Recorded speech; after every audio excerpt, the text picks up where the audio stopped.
اعوذ باللہ من الشیطان الرجیم، بسم اللہ الرحمن الرحیم۔ ہماری گفتگو عقد فضولی میں تھی اور ہے۔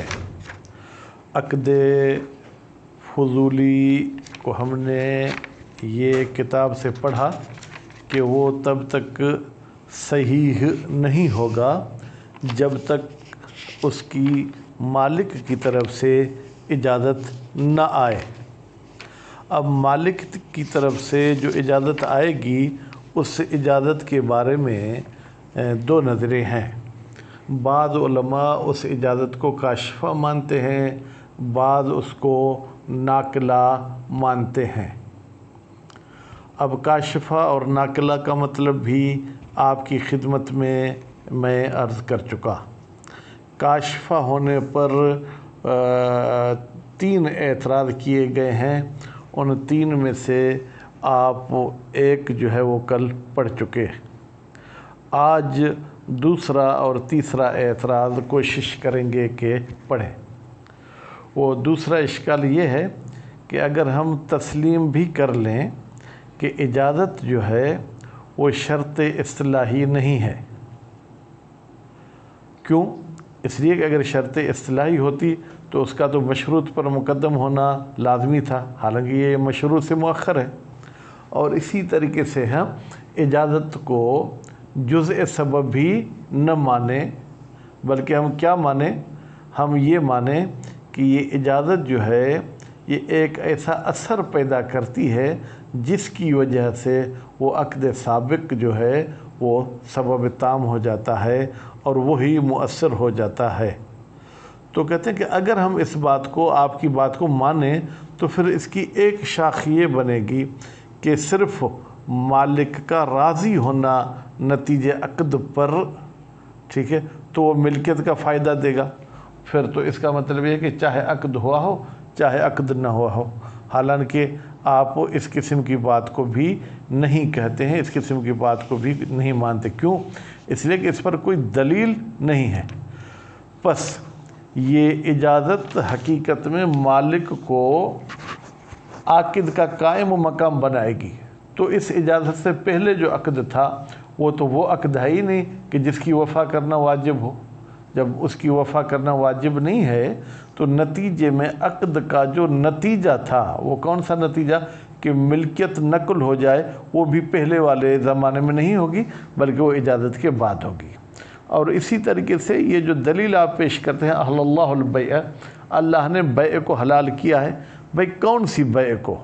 وہ بیع جس کا نتیجہ یہ ہو کہ تصرف کرنا حلال ہے سامنے والی پارٹی کے لیے، تو پھر تو ہم کہیں گے جب تک اجازت نہیں آئی ہے تو تب تک اس عقد پر احل اللہ البیع والی دلیل بھی فٹ نہیں ہوگی۔ نتیجے میں یہ آپ کا کشف والی بات ہماری سمجھ سے باہر ہے۔ اچھا، پھر تیسرا اعتراض اس کاشفہ ہونے پر کیا ہے؟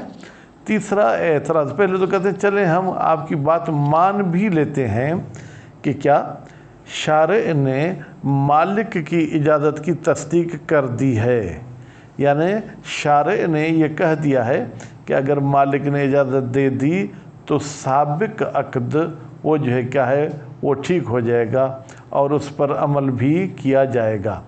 لیکن ہم یہ کہتے ہیں کہ بھئی جب تک اجازت نہیں آئی تب تک تو وہ عقد کوئی اثر نہیں کرے گا، جب اجازت آنے کے بعد اثر کرے گا تو پھر گویا کہ ہم کہیں گے اس عقد پر عمل کرنا واجب ہے، لیکن اس اجازت کے بعد۔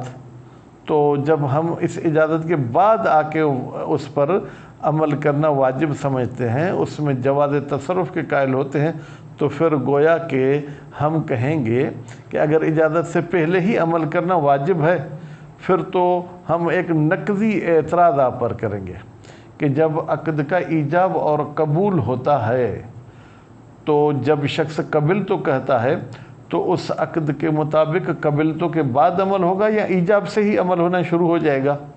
آپ کہیں گے قبلہ ایجاب کے وقت سے اس عقد پر عمل نہیں ہوگا بلکہ قبل تو بھی ہو جائے اس کے بعد عمل ہوگا۔ تو ہم کہتے ہیں جس طریقے سے قبل تو کے بعد عمل ہوگا